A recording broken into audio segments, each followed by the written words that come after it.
بسم اللہ الرحمن الرحیم۔ السلام علیکہ یا صاحب العصر والزمان۔ بغیر یہ دیکھے کہ خدا نے اپنی کتاب میں کیا فرمایا ہے اور رسول نے کیا حکم دیا ہے، کیونکہ وہ علماء سرداروں امیروں کی جو خواہش ہوتی تھی اس کو حلال حرام قرار دیتے تھے، یہی ان کا کل علم تھا۔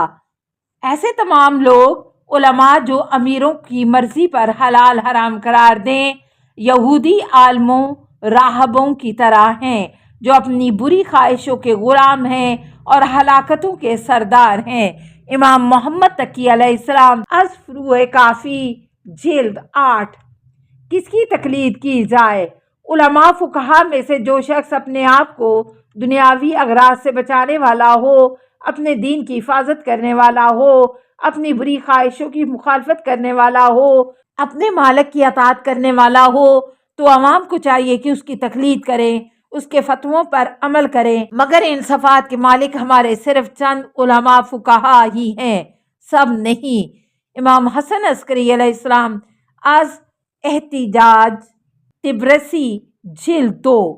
بہترین انسان وہ ہے جسے اپنی خواہشوں کو خدا کے حکم کا پابند بنا لیا ہے، اپنی تمام طاقتیں خدا کو راضی کرنے پر خرچ کرتا ہے، حق کو اپناتا ہے چاہے بےزتی ہی کیوں نہ اٹھانا پڑے، کیونکہ اس میں ابدی عزت ہے جو ظاہری دنیاوی وقتی عزت سے کہیں بہتر ہے، جو باطل کو اپنا کر حاصل ہوتی ہے اور ابدی رسوائی کا سبب بنتی ہے۔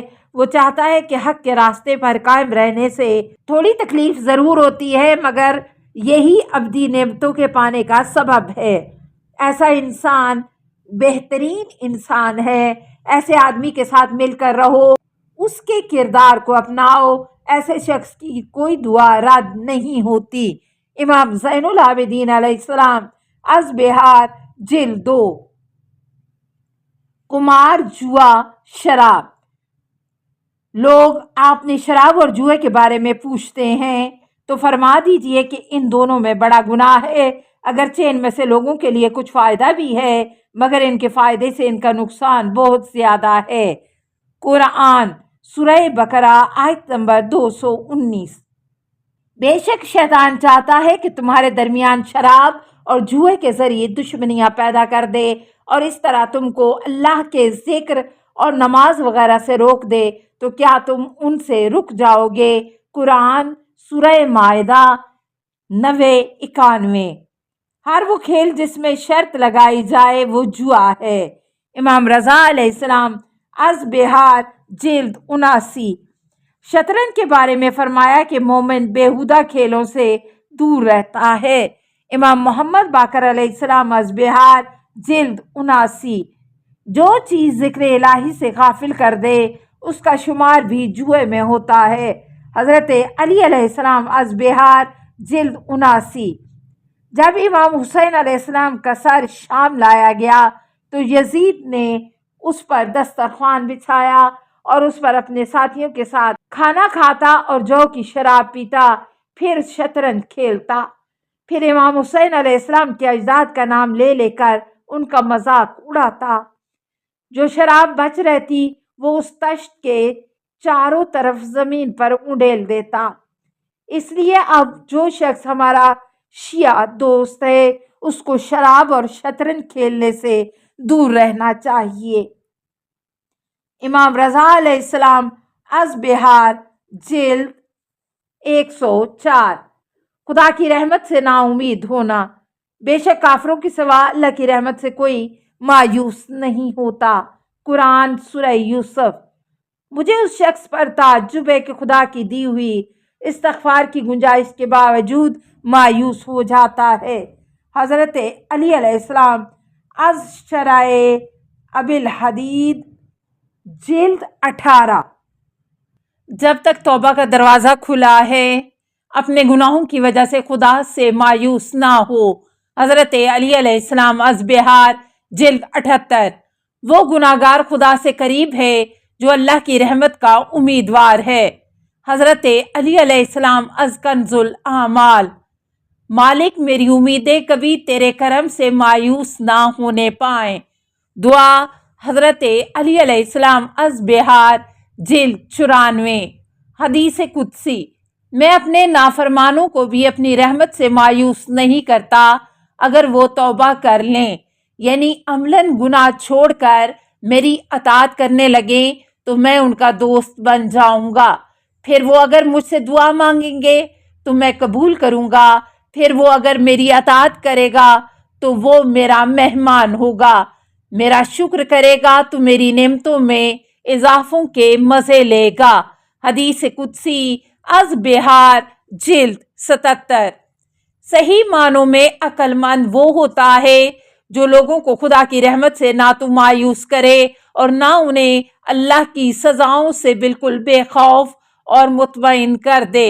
حضرت علی علیہ السلام از نہج البلاغہ: کسی گناہ گار کو بھی اللہ کی رحمت سے مایوس نہ کرو، کیونکہ بہت سے گناہ گاروں کا انجام اچھا ہے، جبکہ بہت سے اچھے عمل کرنے والوں نے اپنی آخری عمروں میں اپنے اچھے اعمال برباد کر دیے اور جہنم چلے گئے۔ حضرت علی علیہ السلام از بہار جلد 77۔ نوٹ: برسوں عبادت کرنے کے بعد شیطان کے اندر تکبر، غرور زہد پیدا ہو گیا۔ اسی تکبر کی وجہ سے انسان لوگوں کو ذلیل کر کر کے اس قدر سخت گناہ گار ہو جاتا ہے کہ اس کی ساری نیکیاں ختم ہو جاتی ہیں۔ غرور زہد نے سمجھا دیا ہے ملا کو کہ مرد سادہ پہ اپنی زبان دراز کرے۔ جان بوجھ کر گناہ کرنے والا خدا کی معافیوں کا مستحق نہیں ہے، البتہ بغیر جانے بوجھے گناہ کرنے والا گناہوں سے بری الذمہ ہے۔ حضرت علی علیہ السلام از غرر الحکم: مومن جب گناہ کرتا ہے اس وقت خدا کی سزاؤں اور ناراضگی سے وقتی طور پر جاہل ہو جاتا ہے۔ قناعت: سب سے زیادہ خدا کا شکر ادا کرنے والا وہ ہے جو سب سے زیادہ قناعت کرنے والا ہے، اور سب سے بڑا ناشکرا لالچی ہے۔ قناعت سے بڑھ کر کوئی حکومت نہیں اور اچھے اخلاق سے بڑھ کر کوئی عیش و آرام نہیں۔ حضرت علی علیہ السلام از بہار جلد 71۔ ہمت کی بلندی قناعت کے اختیار کرنے سے حاصل ہوتی ہے۔ نفس کی عزت اسی میں ہے کہ قناعت کرو۔ قناعت ایسی تلوار ہے کہ جس کا وار کبھی خطا نہیں ہوتا۔ حضرت علی علیہ السلام از بہار جلد 71۔ میری امت کے شریف لوگ قناعت کرتے ہیں اور شریر لالچی ہوتے ہیں۔ جناب رسول خدا صلی اللہ علیہ وسلم از کنز الاعمال: قناعت ختم نہ ہونے والا سرمایہ ہے، قناعت امیر بنا دیتی ہے۔ حضرت علی علیہ السلام از بہار جلد 69۔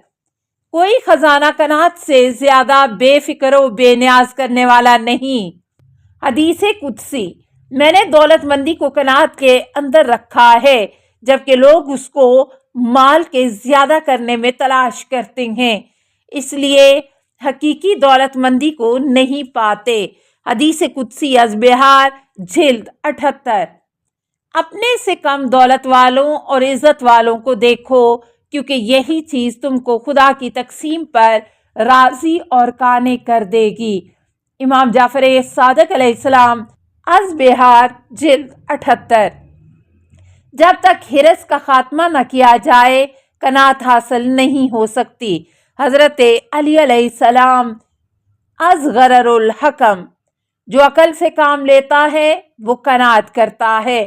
حضرت علی علیہ السلام از غرر الحکم: جو اپنی قدر پہچان لیتا ہے وہ قناعت اور پرہیزگاری، برائیوں سے بچنا اختیار کر لیتا ہے۔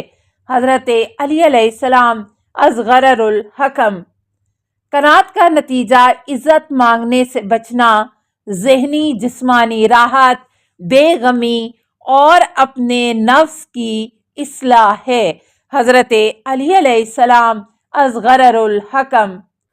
السلام علیکہ یا صاحب العصر والزمان، الامان الامان الامان من فتن الزمان، السلام علیکہ یا خلیفۃ الرحمن، السلام علیکہ یا امام الانس والجان، السلام علیکہ یا مظہر الایمان، السلام علیکہ یا شریک القرآن، السلام علیکہ یا قاطع البرہان، السلام علیکہ یا امام زماننا ھذا اجل اللہ فرجک وسہل اللہ مخرجک وظہورکا، السلام علیکہ ورحمۃ اللہ۔ اللہم صلی علی محمد و آل محمد۔